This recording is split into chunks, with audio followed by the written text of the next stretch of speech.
every movie should have a director's cut. The director gets to say what their This is vision the movie is. I wanted to make. Here's the crap they made me give you. These are the 10 hours I want you to watch. Right. This is the hour and a half of bullshit they want.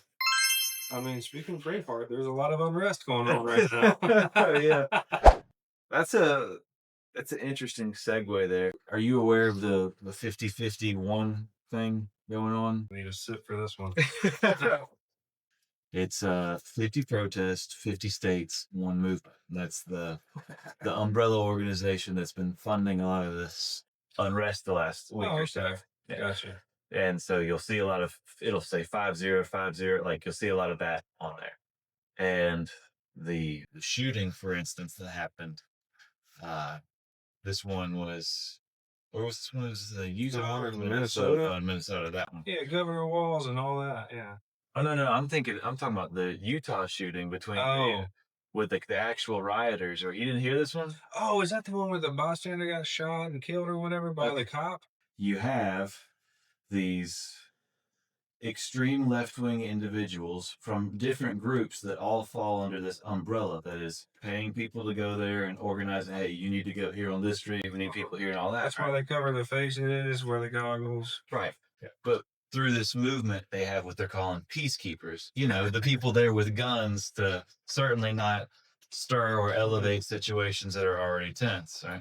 So one of these peacekeepers is who fired the shot. That's where you're getting the cop firing the shot thing. Oh, it was a peacekeeper. It's a one of the protester who, Gotcha. So it wasn't a cop at all. That's not even the best part. So what you have is these high adrenaline, high tense situation person here with a weapon, and you have another one over there with the weapon.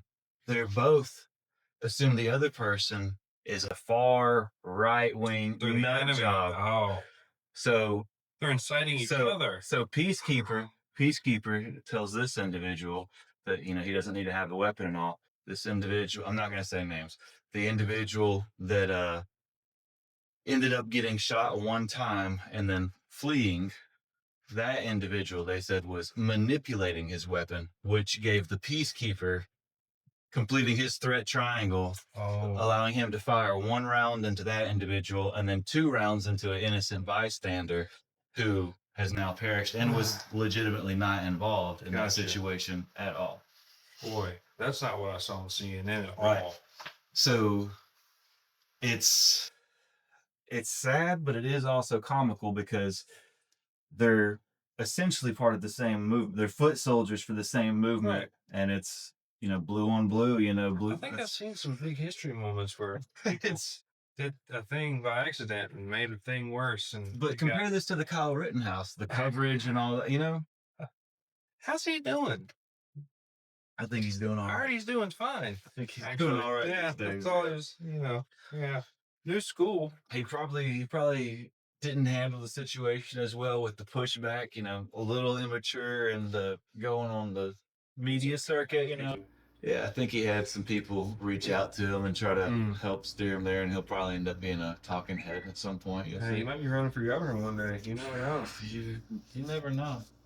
Speaking of the governor, the Minnesota thing that you were talking about, you tell me what your scoop is on that. We've had a busy weekend, so we've got a lot to. The chime banging, we'll say. That's a word. Governor Walz is very upset about the whole shooting. I believe it was a senator and the assassination. Right, where the guy dressed like a cop and walked up and shot them. So 2 members of political office and their families. Right, and then had a manifesto in his car and had a list of more people that he was going to go visit and liberate their lives. Yeah. From several weapons. Right. Cash, I believe, is the term one might say. Well, yeah. So it would seem that some people are taking matters into their own hands with all these people that are writing all these laws or not enforcing laws or enforcing laws they don't like. It just seems it's getting kind of, I don't know, getting kind of sketchy. Well, you forgot to mention that the shooter in question, they're saying is another right-wing person out there doing it. But he was a staffer for Mr. Waltz. No, Absolutely. no. Well, he didn't say that in the thing. He was crying a little bit and was real upset. He never mentioned that it was actually part of his staff at one point. Someone that he probably knew the first name of, and probably had a margarita with him at one point somewhere. You know, he was a very congenial guy. No, he never mentioned that he knew the guy at all. In any way, shape, or form, actually. Fun times, right? I still don't quite understand that whole movement, but I will say it certainly is organized. Like 50-51, that's the thing. There's a website, all that, and it's the umbrella for some of these other, you know, farther out there groups to all align under and get organized. You know, recently they released all the No Kings movement. Yeah. Wasn't that on his stuff there too? No Kings. Right, on the thing. And then there's like, no, we can't show you that. Yeah, that would be. We can't show you those things. It almost seems like there's some bad people trying to get some things to move along here at more of a rapid pace lately. And they seem to be really well funded because they're getting a lot of people to do some really stupid crap. So let's war game it, right? Are you saying it's people domestically doing this internally? You saw like over the last 4 years during that Biden administration where that people were just coming over in lines, and it didn't really seem to be like the impoverished or the oppressed. It was guys wearing khakis with new backpacks, and they all were wearing the same clothes, and they were between 18 and 34, and they were just, you know, where are you going? I'm going to Chicago. Oh, where are you going? I'm going to New York. Oh, where are you going? Oh, I'm going to Houston. Oh, why? Bye. I got this fancy new credit card and a cell phone I got to use. Where's my bus? Oh, cool. Yeah, I know there were a lot of people in my local community that were pretty upset about that policy because they were, you know, struggling financially, and to them it seemed that they would be better off to make a road trip to Mexico and then walk across the border to claim some of this free stuff, and they would financially net better off in the long run paying for the trip there and back and all that. And having, of course, doing nothing illegal in accordance with what was going on at the time, and it's baffling, truly baffling. Where did all that money come from, you wonder? It just seems like you would need a lot of money to pay for all of those people. Well, what is money? We're missing trillions and trillions and trillions of money. I mean, what kind of talk are we going to have tonight? I don't know. I thought we were just doing a weekend update type thing. We're coming up on some pretty big historical events where, you know, a lot of money went missing right before those things happened, and it went missing well beforehand, but they started talking about it, and then the next day some stuff happened and people forgot that this guy from the Pentagon came out with a big press conference and let everybody know we were missing trillions of dollars and they're about to look into it. Well, here's the thing. Even when there's stuff going on that is publicly disclosed, no matter how severe it is, we do have this 24-hour constant news cycle, so people are constantly inundated with the next thing, the next thing, the next thing. And even if it's stuff that they know affects them, could affect their progeny, you know, it could just, no matter if they truly grasp the magnitude of it all, they still go for the lower hanging fruit, you know. Let's see what this celebrity controversy is here. Let's see this. Clearly, keep up with those Kardashians, man. They're important. On that note, an interesting thing I've noticed with all these celebrities, they seem to, we'll say, go off the deep end fairly regularly, but right before it, they all seem to bleach their hair. Now, do you know any grown adult that has anybody, a single person that you encounter in your day-to-day that has just casually mentioned to you that they're thinking about bleaching their hair, ever? Not since 1997. But it seems to be the case. Like, that one time Eminem did it, it was really cool. Yeah, and Kanye did it just this last recent time, you know, everything. Go through the list all the way back in time. It's just a coincidence, I guess, in regards to the shooters up north was that he was going after these members that held political office because they had, quote, crossed party lines, I believe on the abortion issue might have been the thing. And we can't have it. It's all very questionable. Well, with the highlights on all that, and looky here, makes you wonder where else you should be looking, you know? Well, there's always stuff to look at. I mean, look at these missiles being shot off. Bam, bam, bam, bam, bam. Well, you got to be more specific because there's a lot of places right now where missiles are going bam, bam, bam, bam, bam. Well, to be fair, in Ukraine and in Russia, that is still primarily drones. They exhausted their missile supply fairly quickly. Well, they're expensive to make, so. They still have some hypersonics. They have some larger stuff. Russia does. They're just choosing not to deploy that and escalate further. Whereas I believe Iran actually was starting to use hypersonic missiles. Well, because they don't have nukes yet. Okay. That's what I saw on the news. They said that they don't have nukes, and they're trying to build some nukes or some uranium stuff. All I know is my entire life, Iran has been 2 years away from a nuclear program. Yeah, and that's been a lot of 2 years. And every war, a lot of they're uranium. the next thing we got to go to. They're behind it all. Yeah. Think about all the war all those after sites they 9/11. built and scrubbed, and then built and scrubbed, and then built and scrubbed, and literally scraped the dirt. I'm sure they didn't have any success on any level there whatsoever. You know, on that note, there's a movie, I believe it's called Unthinkable. Has all-star Samuel L. Jackson in it, who was a interrogator, we'll say, a private contractor as far as everybody's concerned. But, you know, one of those guys that doesn't really exist and gets to do a lot of neat stuff. Well, in this movie, there's a few of them. Yeah, think.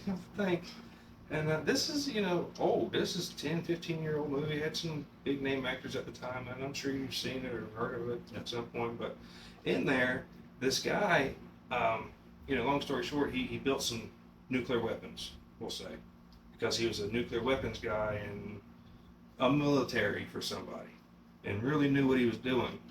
And he only needed a little teeny weeny bit of this product. Was it tritium that he was trying to get a hold of? No, I think it was enriched uranium. Is what he was working with, because he was one of the guys that would go find the bombs and then make the bad people stop making the bombs. But sometimes he had to defuse the bombs, so that means he knows how to build the bombs. I see. Well, he built 5 of these bombs, and he only needed this much material, and he's one dude. Imagine what a highly funded, pissed off government could do with some smart people over decades. I think that the nuclear threats are of very little concern at this stage.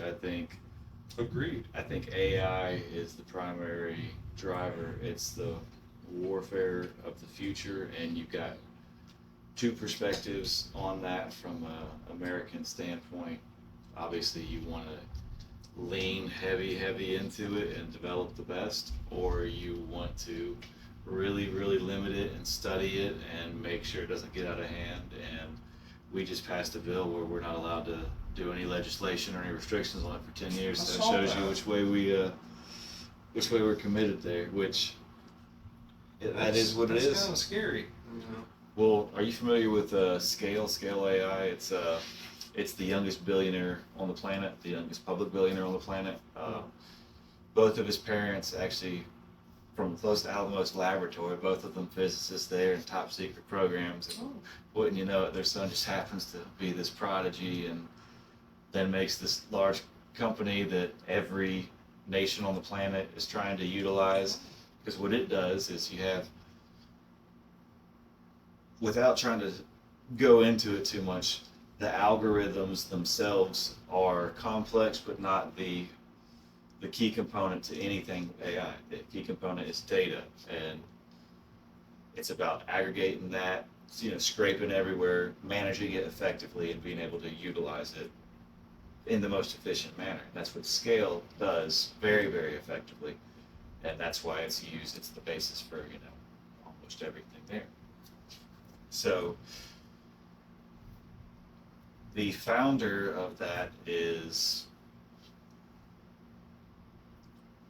obviously coming out and is a figurehead, we'll say, a talking head to promote this concept. Whether you think that he's a really smart dude, has really good opinions, and we should trust him because he knows what he's talking about, whether you think it's all fabricated and he's put there from all the parent stuff, whether you think he's a really smart dude and he knows his stuff, but it is still all fabricated and he's put there to sell an idea to you. You can take your pick of it all, or somewhere in between there, or any other theory. If you have any other theory, send it in. I'd love to hear it. But basically the premise being that we have to develop this if we want to be relevant. The future is going to be a singular AI that controls everything. It's inevitable, and we would rather that be a democratized version of it rather than a CCP version of it, because we'll just say with that. I saw Terminator. It's okay. Skynet, man. Well, You're talking about all these drones and stuff. well, authoritative, whatever aside, we'll just say the premise being, look at it like that. So we've got a couple things. You need chips From China. from Taiwan. China. Superconductors. TSMC is not officially a Chinese entity yet. They've got fabs there that we've just been unable to replicate here. They've got, at least $250 billion just on that island invested in these fabs, in these very specific fine-tuned machinery for these very specific applications. And there's also an art form to it. I mean, we'll say the skill gap in labor force is absolutely massive. there. No matter how much we'll try to say it's other things, that is absolutely a key component. There's a reason the stuff we did in Arizona has not taken off. It just is what it is, right? So we got to have chips. Right now, Taiwan can supply us and not China. That's the narrative that we have. So that means that we're winning in chips. We have that. China is winning in energy because over the last 2 decades, our energy production is, trending basically flat, slightly upwards as it goes through there. Yeah, we're getting a lot of renewables out there, but we're also taking out a lot of these fossil fuel things. Whereas China, they're 85% coal. They're also putting renewables out there, but they're also still firing up nuclear plants, and they're also building nuclear plants, and they're also building hydro. They understand that you've got to have power. Many eggs The more energy, that you can funnel into this, the more you're going to get out of it. Then you also got to have the algorithms themselves, and then finally the data. So we, we'll say the concept of the West as a whole has increasingly become more totalitarian over the last 2 administrations, gathering more and more data, less and less privacy. So we're trying to bridge that gap, but China absolutely beats us in the data. And in terms of the algorithms themselves. Well, they have TikToks. Well, they have DeepSeek. They have a lot there. Not to mention every bit of hardware that comes over here that we don't even test. Well, why do we need to test it? They said it was fun. Well, actually, we did test it. The Department of Energy recently tested a transformer that was shipped over here, but they couldn't release the results. Oh. So interpret what you want from that. Oh. We opened this up and realized that all of our grid is. No. Yeah, it turns out there's another box in here that goes directly to homeland China. I wonder that's probably nothing important.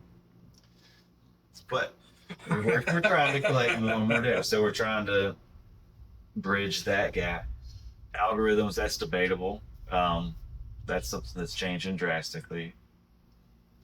Week to week, soon day to day, as to what the new latest and greatest thing is. That is what it is.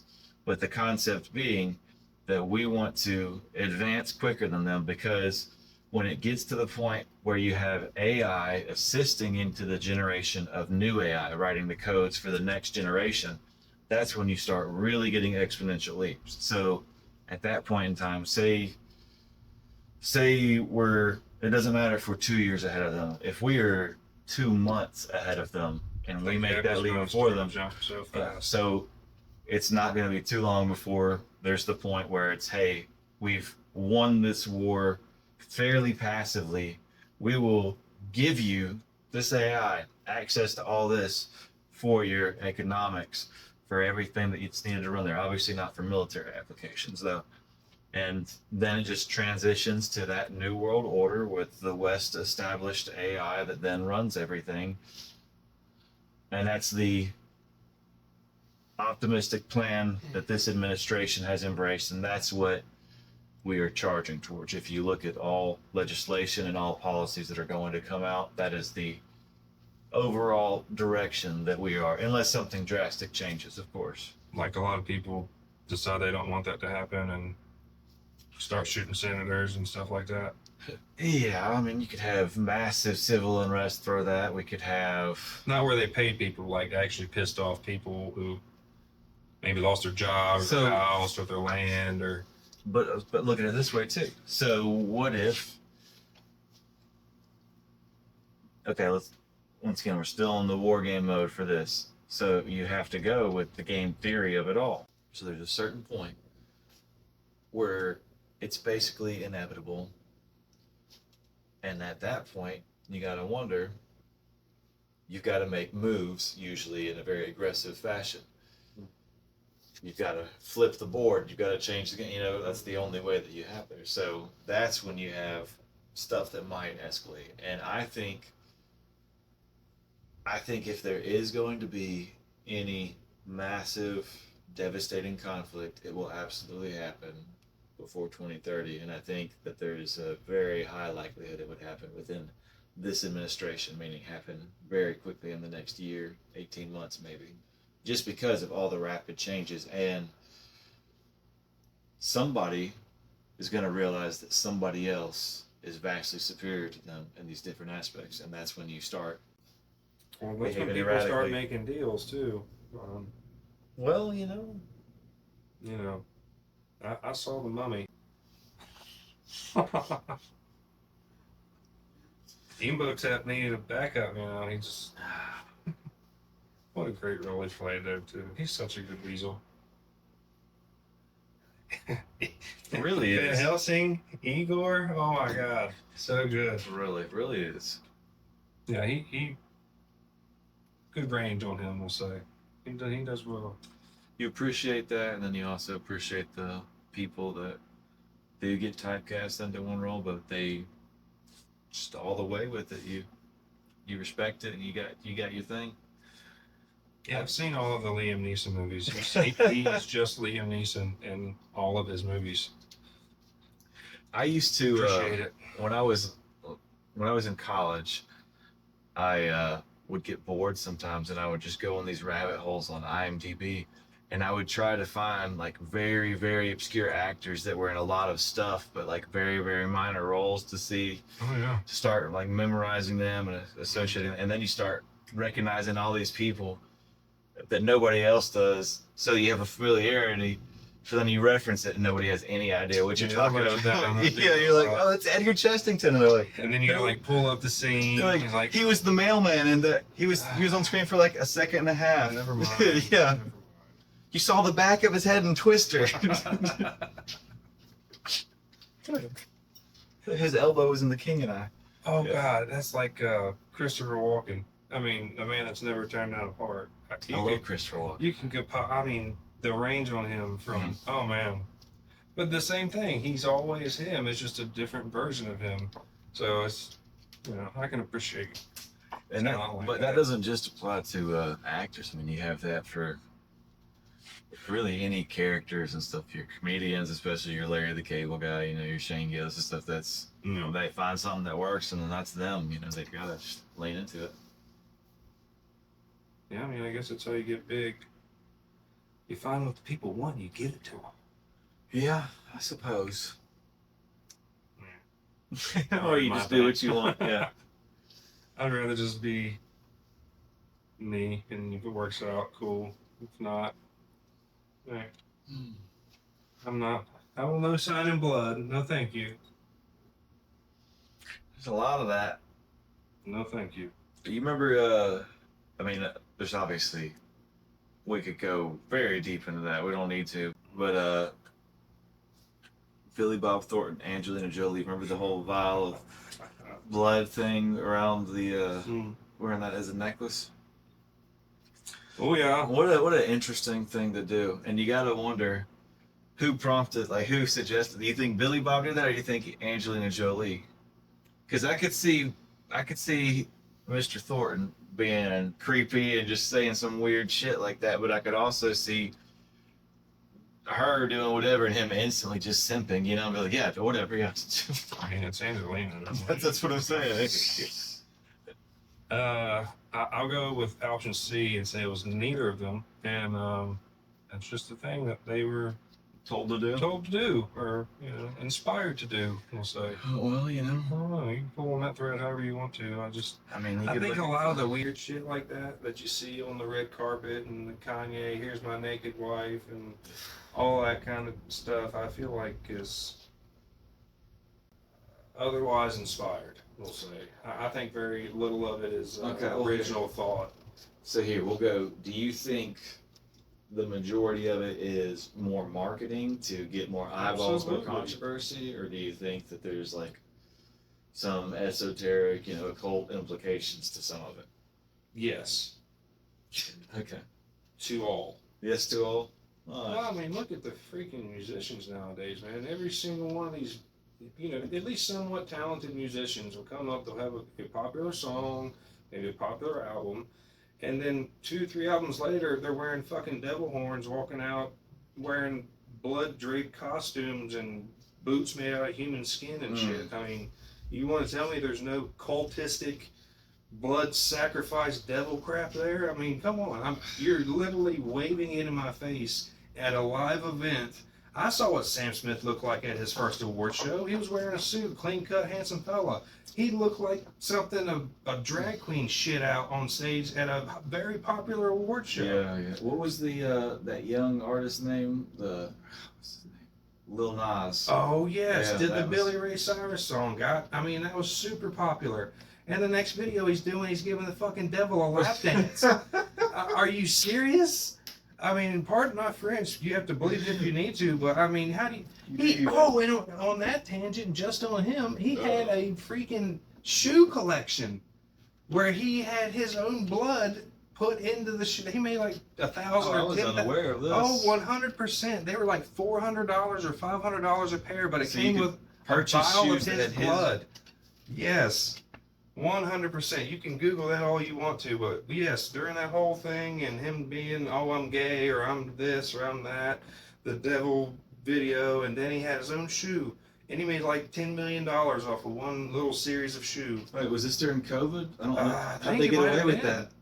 I really think it was. It seems like that was the time. But it's just like, and it's not just a limited small I mean, look at everybody that's gets big at some point. At some point, they've got a video or a song or an appearance or whatever that is very. Hold on. Cultistic. Hold on. I will absolutely counter that because I have a personal hero of mine that counters that. Berniemac. He's dead. Damn. All right, that's a Bill Gates. He's dead. So that's it. I'm not saying it might not have contributed to his death. Well, I'm just saying the man had integrity. He had talent. And now he's dead. But I'm agreeing with you in a really harsh way. Okay. Because I've pulled on the Bernie thread because I have really enjoyed his product, we'll say. I thought he was funny. I like him. He seemed genuine. I've seen a lot of clips of where he didn't know somebody was recording and he was not cool with what was going on. Yes, that's why I like him. I've seen him look out for child actors, all that. 100%. He had that big sitcom for a couple of years, Yeah, And I love that. That was great. I remember once, it was like a 10-second clip, but they wanted the boy to like sit on his lap, like on him. He's like, no, we're not doing that. He can stand right here next to me, or he can kneel in front of me, or something. But he's not sitting on my lap. Why would he? Look, no. Why would we do that? That shows, just stuff like that. Yeah. So. Well, that's because he knew what they were trying to do. He's He protecting also would himself. never put on a dress. Oh. You get too animated over Bernie. I really like Bernie. He was a thread I pulled on, and I will die on the hill that his integrity was one of the reasons he's no longer with us. That shouldn't be anything negative, though. Like I said, that should just be further inspiration. That should be, I want to maintain my integrity. I mean, I would like to think I could maintain my integrity without dying, though. It's hard to think that you get some limited choices. Well, I mean... And that's if you even entertain that line of thought. I get kind of way out there on stuff, so who knows? Okay, here. Would you rather two dudes be talking about you in a bunker about how they admire you, or two dudes be talking about you giving a lap dance to another man dressed up like the devil? Right. I mean, it's right. That's an easy choice for me. Okay. So, and I think it was for him too. And yeah. There's a few real ones out there, and you got to respect them, and you got to support them where you can, and appreciate them. And I think they came along. There's multiple paths to get to whatever level you want to get to, and I think a lot of these guys get to a certain level, and they look at what's above them, and they go, no, I'm good. I'm good. I'm good here. I'm good right here. I don't need to go up there. I don't want to go back down there, but right here, I'm good. I'm going to chill right here. And, I like it. I think that's a thing. So, and then I think there's people who get a little too big for their britches, and then your house gets raided by the NSA and the FBI, and you got a big trial. And on that note, so I'm sure you've seen the Rogan interview with the acting head of the FBI and all that, he's actively getting swatted, really, regularly raided, and it's so silly to me that one, the amount of money wasted on all this frivolous shit, all this petty frivolous shit. That's a big birthday party. That's all I'm saying. I mean, I like the Army. That was an embarrassment, is what that was. Especially you look at Russia's Army, their military parade, uniform, everybody in shape, everyone doing their R's. Actually marching. People walking, no cadence, nobody in any rhythm. Different physiques on display, we'll say. Different. How about it? And it's just, yeah. That hurt. Oh, it hurt it hurt me right here too. That's one where you're like, all right, go ahead and start firing the missiles so we can get this west off here. Come on, Iran. That was embarrassing. I will say that. And I'm the guy that likes to see the tanks and the choppers. Right. And all. I love that. But you see active military men with no pride. That's what it's zero pride in what zero they're doing. order and discipline, zero man. military bearing whatsoever. I mean, how far have they lowered the bar? What's the scarier part? Is are they just? It's like, are these the worst of the worst? I think these if you people can couldn't figure do out anything else. I think that might be why they're here, and it's sad. No, you can figure out push versus pull to get inside the recruiting office. You're good. Oh, that's what I'm saying, man. I mean, we'll fill out the paperwork for you. You don't even got to write, boy. Come on. We'll teach you everything you need to know. I was going to join the military at one point. I went to MEPS a couple times. I was going to do the whole deal, and I went with a friend, and I won't name him because this is kind of embarrassing.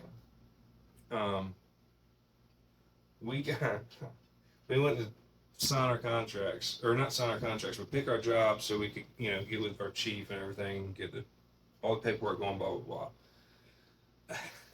And I was going to join the Coast Guard. I was going to be MK. I wanted to be a mechanic. I wanted to work on stuff. You know, I wanted to be the guy helping everybody else, especially if it had to do with anything mechanical. I wanted to be able to drive it, fix it, all that crap. They gave me a pamphlet, you know, nice, a lot of pages. You know, pick your job, and it had all the descriptions, all this, you know, Right. a lot of pages. Because I scored, I think it was a 91 or a 93 on my ASVAB, which is high, comparatively speaking to, I think you need a 40 to join. And I will say, especially the pool these days. I mean, they've lowered that. I think for a lot of jobs now, you can get to 25. Well, that's the thing is this certain guy got just below a 40. So they hand me my paper, and it's multiple pages that, you know, and they slid him a single piece of paper across the table. And I think it had 5 positions on it, and the only one I could make out when I looked over was janitorial, or something to that effect, like public works or right, sanitation. The janitor, basically sanitation. Yes, and it's like, is that all they're bringing in now? Because are they? Like, what if we actually went to a live action war, and these are the guys that we're planning to hold up our end, basically? How fucked are we? Well, one of the China's new destroyers, it is almost completely unmanned. It is they've twice the size of our biggest. Have you seen twice the their size of carrier? the Truman. Have you seen their carrier that they put out? We might be talking about the same thing. Yeah, so it's their carrier is fully autonomous. Okay. Also has other vessels in it that come Correct. out, in addition to the drones that go in and launch off. Correct. And those vessels also have drones So that you launch literally off. have a destroyer that is twice the size of our biggest destroyer, which is the Truman, which is over in another place, gardens and stuff right now, who can pull up without any people on it and fully deploy whatever military operation they need to, whether it's search and rescue or kill everything within 20 miles from here, and not one person on the fighting side is going to die. It's some dude working a joystick. What do you do with that? You can't fight that. Unless you have those things to fight those things, and then those things are just fighting each other, and then you're just trying to get to the guy getting to the joystick. Well, no, that all then goes down to AI, and it's not the hardware that's doing the conflict itself. It's the hardware that's doing the risk management, the risk analysis, processing it all. And then once it gets to that point, you truly only have first strike capability, because anything new brought to the table is going to fuck it up, throw it off. Yeah. But it will immediately gather that intel, whatever new weapon, whatever new capabilities you have, even if it's extending the range of this whatever it is, it'll instantly assess that. It's all there. So you can have Just like one that. thing. So in the end, you're not going to be able to take the human element out of conflict completely, Right. because you're going to need some drunk uncle in there to flip the board, because that's the only way you're actually going to, and there's not going to be a 100%. guarantee of its success. But like you said, that'll be a very small number of people. You know, it Right, won't be. right. But it won't be. this is also the stuff that you see in movies. Once again, the fact usually portrays fiction a lot better than fiction portrays fact. You know, that whole thing there. But it's literally going to be, you know, the whole, that idea is crazy, just might be crazy enough to work. Like, but it's going to be that scale on the terms of, you know, every life on the planet coming into play of you know, doing this Johnny Depp, I'm going to throw the anchor at the coral reef while we're full speed, and let's, you know, there's Daft like Jack. Man, they touched on that pretty hard in one of those Captain America movies too. It's an underlying theme going on. Oh across yeah, the- they have been This is generations in the planting making, these baby. seeds, planting these seeds hard. But no, it's probably one of my favorite scenes from. I believe it was the Winter Soldier movie. Okay. And they get the Hydra's number 2, the guy that wears the glasses, real Weasley, but knows all the things. Right. And they're dangling his dumb ass over the side of the building because you're going to tell us what's happening, or you're going to go splat. And then they let him go, and Falcon brings him back up. He's, pissed his pants. He's ready to talk now. And he just rambles off just the machine that they've been feeding. And it's this doctor in a place that's just been That's just a recording movie. data Just a for movie. decades and Just a decades and movie. decades and decades, just absorbing all of this information and collecting it. And then they make this machine that's got a magical list. on all of the opposition in the world. Mm. And there's no opposite of this machine because it's unbeatable, because it's so many light years ahead of the technology that the U.S. military Like a has, or breakaway China civilization. has, like its own entity. So maybe there's a small group of people that go, everybody that's not going to fall in line or be useful to me in the next 100 years, boop. And that's in the movie. And they start to do it until Captain America saves us. Wasn't that also in the Kingsman? What? It seems to be a, What? like I said, recurring theme. No, that's a totally different movie. That's a totally different movie. You think there'd be more original? It does seem to be a lot of recycled material that we are exposed to. Well, is it? We're just gonna all the crap they've been doing. I'm sick of the NLP. Like, just give me something that's at least got a little quality to it. You know what I mean? And I ain't getting on movie tangents because that's not for here. It's just the crap they're producing across all media right now is Hey, a hot we're about dumpster to see fire. a movie. It's coming out in a couple days here. Oh yeah. Hopefully, it'll be a good experience. And You're gonna have to hold my hand though, because I get scared. I've seen a few trailers. I think we might be having some bangers actually come out this summer. One, because the people need it. Two, because this may be the last opportunity they have to really put out anything that is truly art, that is going to be something that people will remember you for, that you can, get some recognition, because they foresee everything, so much AI being put into everything. You get what I'm saying? Like, this is the last ditch to make your name, to put your mark on there. There's only a few places left on the wall to hang your portrait. So I think that. Wait, are we talking about the Pope, or? Because he's the last picture, and there's no more room. Oh, that's a fun conspiracy, fun little thing to pull on and go down there. I will say, I read some stuff. I mean, He's the last picture. Well, if we're going with that, I gotta hold it down for the Orthodox Church. They say they're the only true Christian you church. mean the Greek people? Yeah, and the Russians. Okay, yeah, Eastern fair enough. Orthodox. The Pope, isn't he an Orthodox? Yeah. Oh, yeah. They're the true. last holy they war and believe all they're that. the true Christians, the Final closest to crusade. the original, and that the Roman Catholic Church is a corrupt organization, and that's their holy duty to fight it. I mean, that's the Russian propaganda is. We're a Christian nation. This is a holy war. We're fighting against the evil, corrupt West. I actually saw it was obviously a plant, but it was a manifesto that a soldier was carrying, and it was, this is the last holy war, the final crusade, blah, blah, blah. We're here to fight true evil in the world, and then, So, I mean, that's what they're going on, I mean,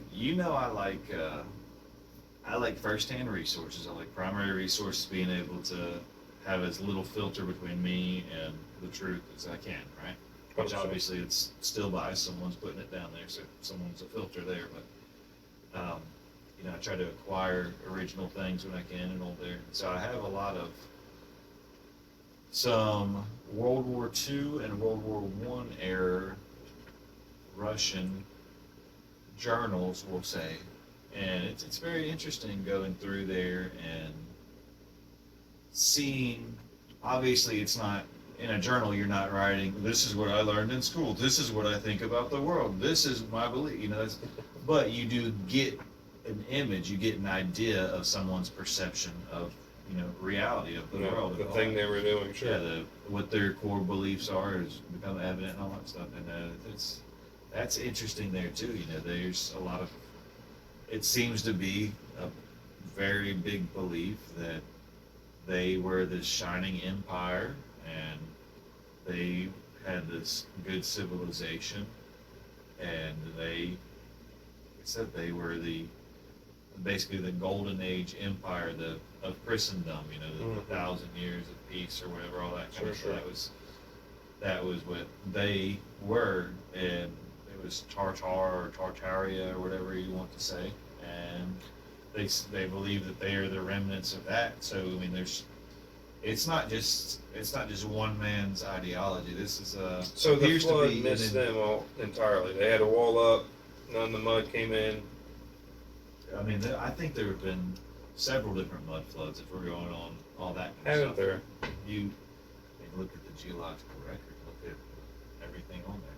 Well, I mean, aren't we currently in a pole shift as we speak, and it's gotten more rapid the last few years? Yeah, have you been, I know we've got, there's so much stuff going on. I know, Unrest we're kind of here, going all over the missiles place. there. Yeah, yeah. But, I hate that we're being sporadic, but I just feel like we're just kind of bouncing around yeah, here. that's the world. I mean, We're just we're a Twitter, or sorry, we're an X feed right now. That's all we are. Someone scrolling through a random like news X feed. Yeah, you don't even have to go to the next video. We are the next video. Yeah.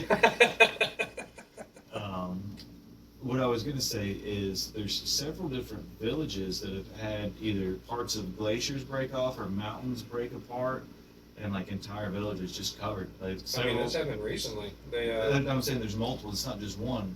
I've talked to a few people, and they seem to be thinking it's only one. I'm like, no, this has been a recurring thing. Like, there's pretty much daily updates now. I forgot her name. It's this blonde reporter, and she's all. I mean, their village names are 500 syllables long. Chikalaka baka daka daka daka is out here in the fjord. Yeah. But no disrespect to all you Nordic people. Y'all have the most. That's a tough language. existence. Y'all have a language. That's a I will say, as someone who is a bit of a linguist and enjoys all that, linguist, are we? Bazinga. and I will say that people from Belgium sound like they have a potato stuck in their throat, just across the board, and the whole place smells like garbage. Wow. Not that I have a negative opinion there. Never been that far. I'd probably stand out over there. I think you would probably enjoy yourself in a lot of those cultures. No, if I was going somewhere where I got to go on a plane and go there, I'd really like to go to Egypt, just because I want to see some. It's been a raped land, but I'd like to see the stuff that's still there, just to say. You're going to see most of it. I mean, if you're looking to get some glimpses at some really cool stuff that you can still have access to, you're wanting to go to Lebanon, Syria, Turkey. They keep blowing all it up. Well, that's why you got to all of it. get it while it's hot. I swear, dude. It's like, only. yeah, we found this neat thing. Boom! Oh well, it's just ashes and crumbles now. A place I have not been and I would love to do is I would like to go, underground in Cappadocia, be able to explore and go all through there like freely, not. If not we're a going tour that guide. route, let me in the catacombs of the Vatican. Let me walk in those freaking things for a couple days. That's Jeez, man. So the Vatican has such an elaborate collection of all this stuff because they fucking stole it from everyone. Everybody. That's why it's the most complete collection of knowledge. So think about that. That gives, to me, that almost gives more credence to the whole Orthodox Church kind of being thing. There's something there, I'm sure of it. But if you could give me a week down there, I wouldn't even be able to scratch the surface on the stuff I want to look at and read and learn. There was about a 400, a much longer period, but there was about a 400-year period where the Holy Roman Empire was truly the supreme authority. Nothing happened without them. And they had armies. They went, they conquered, they made. That's right. People don't understand that. The Crusades, all that. Yeah, blows my mind. I mean, I've seen the pictures in the books, read the things. No, I completely agree with you. But just imagine. If you fully believe that the more you know, the more powerful you can be, if nothing else, be able to protect yourself against other foreign entities, we'll say, the things that they have taken and collected over the millennia, and just, you couldn't imagine. And people don't understand how massive those catacombs are. I mean, you could probably spend a week down there and not see half of it. There's no telling. I mean, you got to have very specific access to certain things there. That is what I've understood is that if you even get access to that, you have to ask them, I want to read about this specific Yeah, you have thing to at this know in specific advance. time, and they will take you to the one little spot, bring the thing to you, and then you look at it here and you got an hour and get out. But anyone that has been there, anyone, regardless of how irrelevant to anything that appears topical to me, if I know someone has been there and they're publicly speaking about something, I always try to watch or listen to whatever that is to try to glean anything I can out of there. I'm blanking on her name right now. Brilliant young lady who is heavily involved with the Catholic Church and was very much interested in the kind of miracle phenomenon, the UFO phenomenon, like tying all these things together and going back to look at different accounts of sainthoods, their acts, different things like that. And Sure. trying to see what's what. But she got access to a lot of very, like, stuff that people haven't put eyes on in hundreds of years. And I believe she's still putting a lot of that stuff together. And, unless something happens to her, I believe she's going to put out a book and probably, I assume, go on a speaking tour, on all of the major things. Sure, sure. But I just heard her speak for maybe 10, 12 minutes, briefly talking about it. And she was talking about this one particular saint who there were accounts of him levitating and, doing stuff like that. And several different eyewitnesses, like fairly credible eyewitnesses, and like not just people from his monastery, like bishops that came to See dispute him. this, Sure. and people like it's very interesting stuff. Prove it, pal. Yeah. But then she also alludes to a lot of other stuff, like the exorcism stuff. There is, a cosmic battle, good versus evil, and however basic you want. Like that's obviously a very basic way of looking at it. But there are these aliens that exist, and they're either aliens or demons. Well, she gives them other terms because the Sure. Vatican has specific terms because there's specific categories, and they have it all mapped out because it's a separate science that you can learn within the Vatican itself. But I hope that she puts a lot of that out there, whether you buy into it or not. It will at least be As very long as she fascinating. releases it as nonfiction, she'll be fine. Very good regular contact with some prominent people that you probably wear, like Jacques Vallée and stuff like that. She's been to a lot of, alleged crash sites and, search for materials and She is a modern day Zechariah. she's been with some qualified people to some places that offered her either protection or guidance and different things. And she, I believe when she releases everything, she'll have aliases for a lot of these different individuals and whatnot. But they'll, Well, I would hope so. well, right. But, she's been exposed to a lot, so hopefully put out there. I'll put a link to something in this. It's I think always she has a interesting Substack to going. see how people react to things presented to them. I had a friend recently come to my workplace that recently joined the Air Force. Okay. What age is he, if you don't mind asking? I think you know him. Was an assistant to a mutual friend. Oh, okay. Yeah, yeah. And it was fun to see him because I've had a lot of dealings with the military, just friends, family, a lot of different avenues. And I've seen the guys that are fresh out of boot. I've seen the guys that have been in for a few years. And I've seen the guys that are ready to get the hell out. And then, some of those are the guys fresh out of it. but I will say the first command across the board for most people is that's why there's such a low retention rate. it's always rough. Anyway, it sorry. is. But the Air Force, that's you very much have the. Don't they have cell phones the whole time in boot camp now and stuff? They get massages We were after talking their Xbox about- break or something. I don't know. We were talking about me joining earlier a branch. Well, boot was pretty intense. There's a lot, Cape Hatteras, that's its own nightmare. But I believe at the time, the people that were coming to join the Air Force had two things they had to do to make sure that they were physically ready to be in the Air Force. And one Stand was up. a 10-pound weight on a wall that was connected to a lever, and you had to pick this 10-pound weight up over your head like this, and then you had to bend down. Like if you had to put a binder back on the top shelf. Right, like a really heavy binder, Yeah. like a thick one, three Like ring. a 3-ring. Ooh. 3-inch 3-ring. And then the other one was bend all the way down and touch your toes without bending your knees. Because you got to pick up the file that you dropped. And then I think their boot was 6 weeks, and the major part of their PT was they had to go for a 2-mile bike ride. That was the big one. Ooh, gotta watch out for that 2-mile bike ride.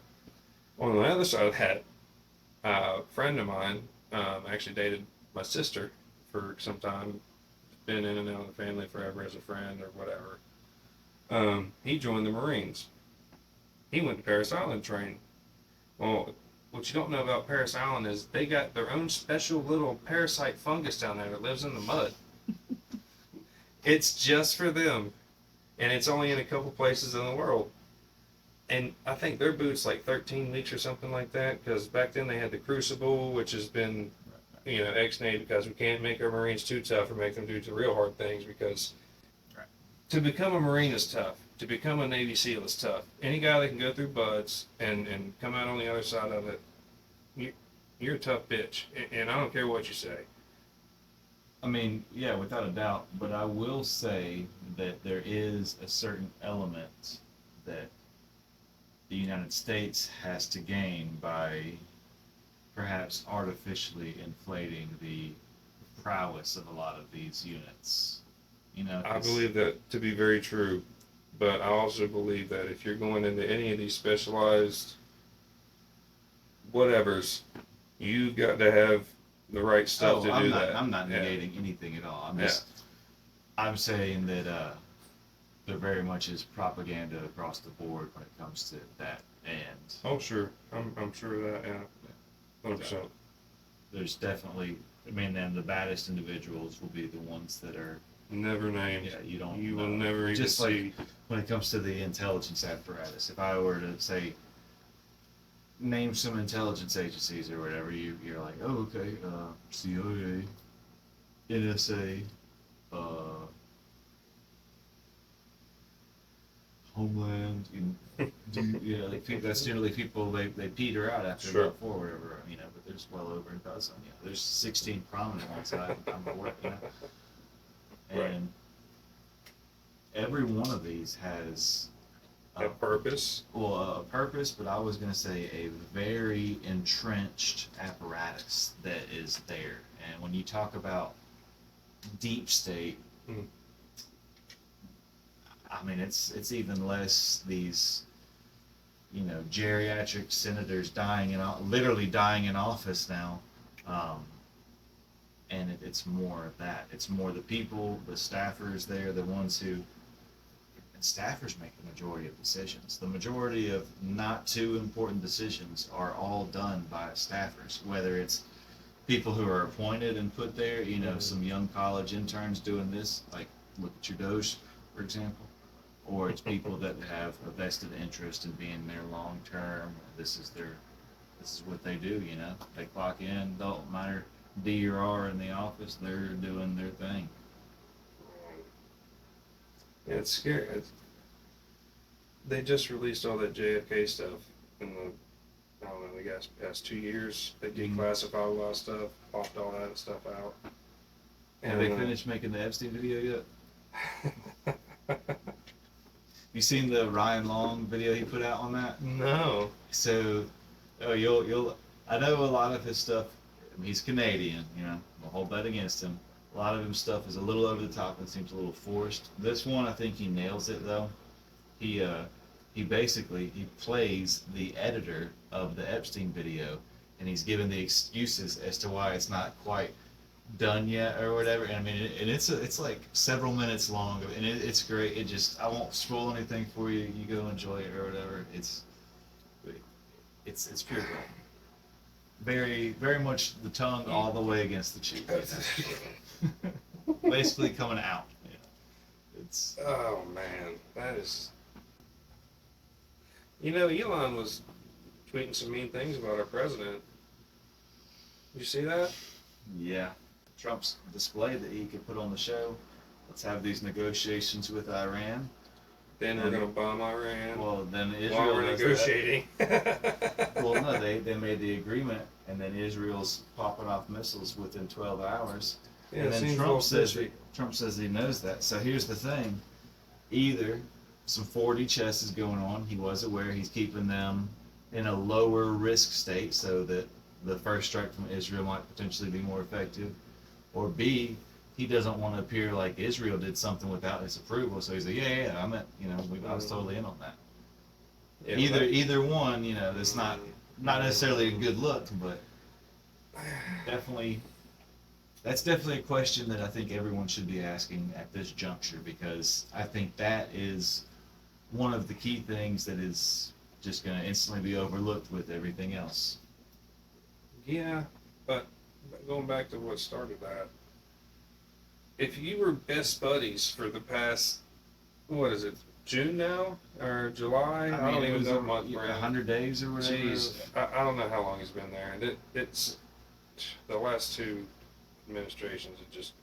It's really hard to keep track of time anymore because it's just constant pummeling of the people. It's just That's all really trying. Oh, no, 100%. I mean, there's an experiment with the monkeys that are trying to get the banana. And are you familiar with that? Yeah, I won't say it for the listeners that are not. Oh man, I'm going to kind of butcher it, but the gist of this deal is you take a group I'll of. put a link in. Yeah, I'm sure it's still somewhere. Sure, they couldn't have scrubbed it that hard. You take a group of monkeys and basically you put them in an enclosure and you put the food at the top. At a particular time of day, you put the bananas at the top, and all the monkeys try to get to the bananas, and that's fine for a little while. That they figure that's how they get their food. But after a couple days or a week or whatever, when the monkeys start going for the bananas, they start getting hosed with cold water. Mm-hmm. And then, a couple of the monkeys are like, oh no, but a couple of them are still, I'm going to get my bananas, And, they repeat the process and the water gets colder. They all get hosed with water. That's the all of them, correct, yeah. And the water gets colder and colder and colder, or boiling water at one point, whatever they need to do. So the monkeys stop going for the bananas, and then eventually they just stop going for the bananas. You bring in a new monkey that's not used to the rules, okay? And these poor monkeys, they get fed differently now. They don't go for the bananas, they get their thing from the plate when it's okay, and they hear the special bell or whatever the thing is. And the bananas are still up there. They're still up there, but they're not going for those bananas because somebody gave me half a banana right here, and this is my half a banana. Yeah. So you put in a new monkey that doesn't know the rules. Mm-hmm. One monkey. And you say you got 10 that have been tortured to the point where they know not to go for these bananas. Bananas come out, poor little monkey goes to get him a banana, and the group will murder this monkey so that we don't get boiling water poured on us. Not necessarily murder. I think they just beat him. But they will make him know that is not what we do, and if they don't kill him, they will beat him profusely. Right. And that is, work that, turtle that all the way up or down, however you want to, but. Well, what they did then is they started alternating. They put new monkeys until Right. there was no original monkeys in there. And even though none of the monkeys in there had ever had any water sprayed on them, none of them would go for the bananas. Because that's what the society had dictated, this unspoken cultural rule within that. And that's a proven psyop with primates. And we're about this far from primates. I've seen Chimp Empire on Netflix. That was a really good show. But the monkeys there, the chimps, the adults show, what was it, an intelligence level between like a 6 and 8 year old? Yeah, they're definitely at least a toddler, 3, 4 Yeah. for sure.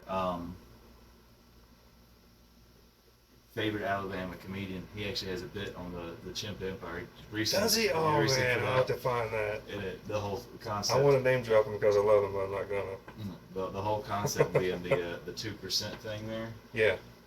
And it just messes with him. He's like, I don't agree with that. He's just saying it messes with him. He's got a good. Oh, I bet he's got a good rant. Yeah, I'll have to find that on YouTube or something. When he comes around, I'm going to see him. He's great. He should be back there. I think he's going this year. Living out in the Colorados, but he just got married, I think, recently. We'll see if that changes his comedy. Recently. Well, in the Sometimes last it 4 or does. 5 years. Sometimes it doesn't. We'll We'll see. It'll change, man. I will say there's a lot of comedians. They'll have kids and they'll disappear for a while. They'll come back And they'll clean up their act a lot when they have the some babies. of them don't, but I mean, I think most more do. often than not Yeah, they do. most They, do. Some of them do not. Most do. And then the other thing, the other significant change would be is their appearance and size and the shape of their well, face no, and I was ears. going to say the people that Oh, quit drugs or something, they have a drastic comedy change, which. A lot of that. Well, I will say there's actually a surprising group of people that seem to not really be funny until after they get sober. Like once you see their new stuff, then you watch their old stuff and you're like, oh, this is garbage or whatever. And that's I've seen the opposite too, though. Well, I was gonna say I know, especially with anything in the art spectrum, a lot of people, have the drug helps whatever, it helps them find their muse, whatever way you want to interpret that thing. But for stand-up comedy, it seems like there's. What do you think the split is? I would say probably more positive. I would say there's more people sober up and get more funny than the dope to the be funny. Of that. Like, I think that might be fair. Real bad on that was like Doug Stanhope. I remember how messed up he was, and he was hilarious when he was trashed. But he sobered up, and he didn't sober up. Well, he sobered up, yeah, and it just wasn't it, man. It just that's because he didn't sober up. It's Doug Stanhope, man. Come on. It was just. I will say the last year he's kind of embraced his original self more. He's kind of transitioned back to that earlier stuff. He does have a YouTube channel, and he put it's not very big or anything, and it's not really anything overly produced. Sometimes it'll be him doing a little stand-up bit here, and sometimes it's just some random stuff. One time I watched a 7-minute phone call with him, just at a restaurant, and he was trying to figure out a rental car or something. He could not get it done, and it was just fascinating to me because he's just completely detached from all of it, and he's just, this is fucking stupid. I just want to tell jokes, And I'm like, well, you gotta do other stuff in the world, like this. Oh man, yeah. Sad part is a lot of my favorite comics are dead, and I never got to see them live. Like Ralphie May was coming to Birmingham. And I had tickets to his show, and he died before he got here, and it broke my freaking heart, man. Yeah. Because he was one of, as far as if I had to, really looking at his stuff and the stuff that he not on camera, and the way he treated people, I really think he was a genuine dude, and I think he took care of a lot of different people. So, he is one of the people that I would say had a food addiction. He loved food, right? And he actually got bit by a tick and got alpha gam stuff. He couldn't even mess eat his anymore, guts up. right? Yeah. But he enjoyed food so much that he would invite Wasn't all he his a chef? friends. Yeah, so he would cooked cook for him. Yeah. And all this elaborate meat and Right. stuff. That so he other couldn't even people eat. could enjoy Yeah. it.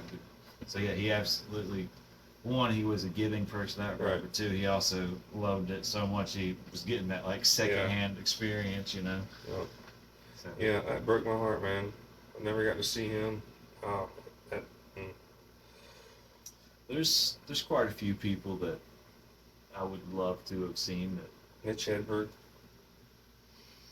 Yeah, that's a funny dude right there. They recently saw about 20 minutes of his that I'd never seen before. It was someone who had just found some dingy thing and uploaded it or whatever. It was very good to me. But at the same time, I was noticeably I felt myself sad at the end of it because I was like, that might literally be the last new Heshberg you'll ever see. The last new. The last time you played video games with your buddies and didn't know it. Yeah, it's just one of those moments, man. You just knew. I was just like. Yeah. And then a lot of the comics I like are no longer good. So the stuff they're putting out, I would not pay to go see. And that's also upsetting because at one point in time, and I think he's actually gotten better because he came through the stardom recently. My friends went and said he killed it. But Rodney Rodney Carrington. You familiar with him? Yeah, I think he was trying to lean too much to appeal to a certain demographic and was trying to go too heavy into that. Well, and I also think his divorce effed him up pretty significantly. Yeah. And I think that took a real toll on the quality of material he was putting out. And he probably had a lot more pain in his product than he was trying to put through. And it wasn't so much funny as it was, this is kind of sad. And you don't want that. Yeah. You know, I'll laugh at it just about anything if you can find the funny part in it. You know, I'll draw my lines, you know, pretty finely, but I'll laugh at almost anything. It's hard to piss me off, I guess we'll say. You start talking about kids or pedophiles and stuff like that. No, I don't know. We're not. There's no joke there, but unless it's them hanging from a tree or 10 of them shot behind the then we can. That's ha ha ha funny. But right. I just felt like some of the stuff he was putting was just really him hurt and trying to process it, and that can be gold, and maybe it has been for some people. You heard Oliver Anthony's new song? On that token? No. He kind of poofed out of, Well, he had to go through his stuff, Sure. He went through a very nasty divorce, and really, I did not know. Yeah, he just had a recording session. Him and a few buddies. They went to isolated cabin, and actually the power went out right when they got there to record. Of course. Why not? They went and bought like a generator from Lowe's and did everything off of that, right? Makes it even better, man. That makes it very organic. So. They're out there doing that, and they recorded the song. I think he did like 7 or 8 total, and he's releasing them slowly. And the first one that he released, they recorded like very quickly, like it was very spontaneous, like pretty much first take, kind of going through. Not first take exactly, very pretty loose editing, huh? Yeah. And it is just raw emotion. It's called "Scornful Woman." Oh, and he is. I guess he did go through the ringer then, huh? But you hear it the first time, and you get. You know what? Let's fucking pause this because I know we'll get flagged for that, and let's listen to that. All right. So, what'd you think? For a fella that really enjoyed Richmond, north of Richmond, like the first time I saw that video, I immediately watched it again because. You could really feel the authenticity to it, I guess. Like, right. You know what I mean? It just man out there with his dogs and stuff. Just in the woods, got a microphone, my guitar. Here we go, and that was like that. But that poor fella went through some stuff. Yeah, you feel it. I obviously have no idea what his situation was, but he obviously was divorced or left or split up, something to that effect, and took half. And I can only imagine. Right. I can only imagine because I saw the millions of views that video got, and I have no idea how the payouts work on that stuff with like YouTube and monetization, all that crap. But that had to be a lot of money, and she got half of it and hauled ass. Yeah. I mean, woo. Well, he made his money from just the first YouTube check alone, he said. And a lot of what he's done from this point on has been to either like free benefit type concerts, and he's been trying to do them in locations that maybe don't typically get that to try to stimulate more local economy. For the little guy, yeah. Yeah, and he's also very much, like you said, the little guy wants to promote any small artists that he can, local artists, encourages people. Like, he actually got into a disagreement with his, management team or whatever. I saw on one of his first shows for gouging the ticket prices or something, right? Oh, no, not even well, yeah, that was way back. This is more recently. He was saying that he wants people to be able to use his music, sample it and all that stuff. He said, one, that, encourages more people to there, and he wants to use his music to be able to help other people. Record labels say no. Right. Yeah. So he was trying to fight them to specifically whitelist, people using his. So he was art, pulling a Prince, Yeah, it was just. What happened to Prince? He turned himself into a symbol. That's what happened there. He was absolutely made a symbol of. Although, the Dave Chappelle sketch of him. That's still that is one of my favorite Gold. comedy bits Absolute all time gold. across the board of anything. Like, that and the Rick James piece are probably two of the best gems that came out of. I mean, he had a lot. Let's be fair, and there's a reason right. all of the things happened. But yes, those two skits. I don't think there's anything that could have made them better. I just they were maybe if they were done, longer. Maybe if you could give me more. You know, I don't know. I think that they were. I think it was exactly what it needed to be. I think it wasn't too long and it wasn't too short. It was enough to put exactly what they needed to get across out to you. And Charlie Murphy's. Charlie Murphy's his gold. commentary is so good. He that's what I'm saying. He makes those stories so good. I mean, he Yeah. does. Like, it's just him clapping his hands and like, every you can tell he's pumped up about what he's telling you, you know, and you know he was there, and that's exactly how he remembers it happening, or how he's, you know. God rest him. You know, we lost him. What? Man, God, it's probably been 5-6 years at least now. Was it? I think that was 2019. Yeah, I think it was during the pandemic and all that crud.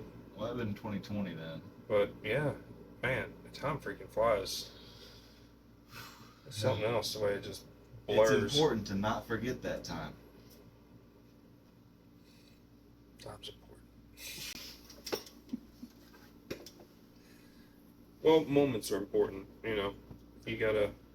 You really, I mean, especially when you have a lot of responsibility and there's things you gotta pick your battles, man. Like, I've got kids, I like spending time with them and doing all the things I do and all the things I'm trying to do. It's just, you really try to carve out, because, you know, I didn't, my whole dad situation is a whole nother podcast, but Yeah, I get you. I always wanted to be very present for my kids. Right. And I think just being present goes a long way, even if you're not, you know, don't make the most money or don't buy them all the thing, you know. It's about the time you spend with them and the things you're teaching them. So, Oh, absolutely. you know, you just got to be careful with your time, because a lot of people, myself included, have squandered a lot of time on just mindless crap, you know. Well, I mean, that goes, everyone being kind of on these dopamine feedback loops. God, and it's just like constant. dopamine. That's one thing I'm trying to teach my oldest son, and he's starting to get it more, is you've got to embrace that dopamine crash. You know, your life can't be a constant hit every 3 Right. seconds. You know, there's and it ends up being where, if you're doing some arduous task or some kind of task that you maybe view as menial, you kind of almost get into a trance-like state, and that's because your body is finally getting back to where it's natural chemical, and you feel good because your body isn't feeling like it's lacking a huge dopamine rush. Your body's like, oh, it's okay just to be. We're you know, like Right. we're good, and that's. But I need my sugar drink in my lookity box. It's important. It's, yeah. Mm. But We're all guilty. I've been trying to basically create situations where we're doing something for a length of time that there's really not going to be any high octane action coming out of anything he's really going to enjoy. But for him to notice his own behavior, that's what it all comes down to, is being more aware of what your body is doing, because your body's always talking to you. Oh, and you yeah. don't realize it, and like, just be aware, be more in tune. Why is my left arm numb? It's weird. That's where it ends up for a lot of men, though. A lot of guys will not, they won't go, hey, something's wrong, I need to at least get figured out. I mean, I've been guilty of that. I've recently, I mean, goodness gracious, one of the first times we filmed, I mean, wow, how horrible was that? I mean, I had a polynoidal cyst that ruptured the morning I woke up to come and film the first time, and it was, I mean, there's painful, and obviously that's not broken femur painful, but to go from a guy that, I don't like being hurt or sick, it's just, it's not that I can't handle it or whatever, it's I don't like being able to do the things I need to do when I need to do them. You know, I'm very I got shit to do, and I don't have time to be sick or hurt or gimped up or whatever. You know what I mean? And to not even be able to lay on my back in the bed, and then wake up thinking I'm going to limp in and sit on a noodle and film for a couple hours, and then just excruciating pain. And then I had to soak in a freaking bathtub for an hour before I could even come see you guys. It was just, oh. Anyway, where were we even going with that? I just got back into the whole pain sector. To talk to people about your bottom. It was not fun times. God, we were talking about Anthony Oliver, and we got tangented all the way to my freaking... So you said that he basically had his big pop, made a substantial bid, and did she just dip, or did he do something, or do you know? I mean, is there a TMZ story here? Because I thought this dude was kind of genuine. Well, obviously, I'm not involved directly in the man's personal life. Well, so I know, don't but you obviously exactly. see tabloids and stuff. I mean, I don't have as much time. I don't want to air too much of this stuff. I'm sure anything in that regard, he will put out if he wants whatever to be public type thing. It had to hurt like a son of a bitch because I could feel it in his voice in that song. You know what I mean? You just listen to the song. The pain I just felt in that guy's voice in that song, I felt that right here. And not only his voice, the other musician, like before they recorded, they all that guitar riff their, and that. Oh man, that was solid. You could feel like, did all those guys go through some crap at the same time? Yeah, I mean, just, wow. Well, I think everyone's had some betrayal or heartbreak, and oh yeah, preach. you can you can access that at any time. Yeah. I'm not saying you need to be doing that necessarily. What I'm saying, I think everyone's capable of that. That's not something that goes away, unless you're Ariana Grande. You know what I'm talking about? They interviewed her on the red carpet, and they were asking her something about a music video, I think, and she couldn't remember. She's like, I don't remember that. She's like, well, when they were erasing my memories, that must have been one of the things they did.